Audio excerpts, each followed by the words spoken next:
Friends, இன்னைக்கு தலை வாழை இலை போட்டு எல்லாருக்கும் வாழை இலை வாங்கியிருந்தோம். இந்த டைனிங் டேபிள் சின்னதா இருந்தனால எனக்கு இலை வேணாம், பிளேட்ல போடு பிளேட்ல போடு பிளேட்ல போடுன்னு எல்லாரும் பிளேட்ல சாப்பிட்டாங்க. எனக்கு இலை தான் வேணும் அப்படின்னு சொல்லி நான் இலைய போட்டாச்சு. நான் லாஸ்ட்ல காமிக்கிறேன், நிறைய இலை இருக்கானா எல்லாரும் இலை வேணாம், டேபிள் சின்னதா இருக்கு, பசிக்குதுமா நீ சோற போடுமா அப்படின்னு சொல்லி எல்லாரும் உட்காந்து சாப்பிட்டாச்சு. நான் லாஸ்டா உட்காந்துட்டு இருக்கேன். நானும் அக்கா ஃபர்ஸ்ட் பரிமாறிட்டோம் எல்லாருக்கும். நானும் அக்காவும் இப்ப உட்காந்து சாப்பிட்டு இருக்கோம். இதுல சில சமையல் நானும் அக்காவும் சேர்ந்து சமைச்சோம். சில சமையல் வந்து சைட்டுக்கு கூப்பிட்டாங்க, நம்மளோட கன்ஸ்ட்ரக்ஷன் சைட்டுக்கு. அவசரமா அப்படியே கிளம்பியாச்சு. ஒரு கொண்டைய போட்டு போயிட்டு வந்தேன். இப்ப அப்பாவும் ஜியோ எங்களுக்கு வந்து பரிமாறுறாங்க. நானும் அக்காவும் உட்காந்து சாப்பிடுறோம்.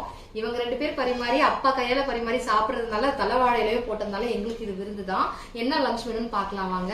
நான் ஒரு மாதிரி மோசமா இருப்பேன், ஏன்னா கன்ஸ்ட்ரக்ஷன் சைட்ல போய் வெயில் அப்படியே காஞ்சி கருவாடாயி நான் வந்திருக்கேன். முடியல, அப்படியே வெந்து ஊத்துது, குளிக்கல, அப்படியே பச்சை தண்ணியில எடுத்து மொண்டை ஊத்துன மாதிரி வேர்க்க அப்படி இருந்தது.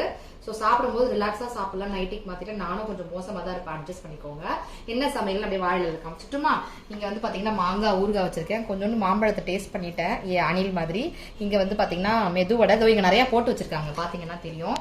அப்புறம் இந்த கோஸ் பொரியல் நான் நிறைய சாப்பிடக்கூடாது, அதனால கொஞ்சமா வச்சிருக்கேன். உருளைக்கிழங்கு பட்டாணி வறுவல், இது எங்க அப்பா செஞ்சு கொடுத்தது. அவரு செஞ்சா கூடுதல் ருசியா இருக்கும் நான் செய்யறதை விட. இங்கேயும் அணில் கடிச்ச மாதிரி நான் கொஞ்சம் மாம்பழம் கடிச்சிட்டேன், சாரி. இங்க மாம்பழம் வச்சிருக்கேன். ஸ்வீட்டுக்கு லாஸ்ட்ல வந்து பாத்தீங்கன்னா இங்க ரசமலாய் வச்சிருக்கோம். இங்க சாதம் கொஞ்சம் ஆறிடுச்சு. அப்பளம் இங்க பொரிச்சு வச்சிருக்கோம். இங்க வந்து பாத்தீங்கன்னா எங்க அப்பாவே காட்டுறாரு, மாங்காய், முருங்கைக்காய், கத்திரிக்காய், அது என்னது ரெடி, நூக்கோல் அது போட்டு சாம்பார் வச்சிருக்கோம். அடுத்தது இங்க வந்தீங்கன்னா இது அக்கா வீட்டுல இருந்து ஸ்பெஷலா நான் கேட்டேன்னு எனக்கு எடுத்துட்டு வந்து கொடுத்தாங்க. முருங்கைக்காய் கார குழம்பு இருக்கு. சாம்பாருக்கு அடுத்து முருங்கைக்காய் கார குழம்பு. அடுத்தது வந்து பாத்தீங்கன்னா இங்க ரசம் இருக்கு. அடுத்தது வந்து பாத்தீங்கன்னா இங்க மோர் இருக்கு.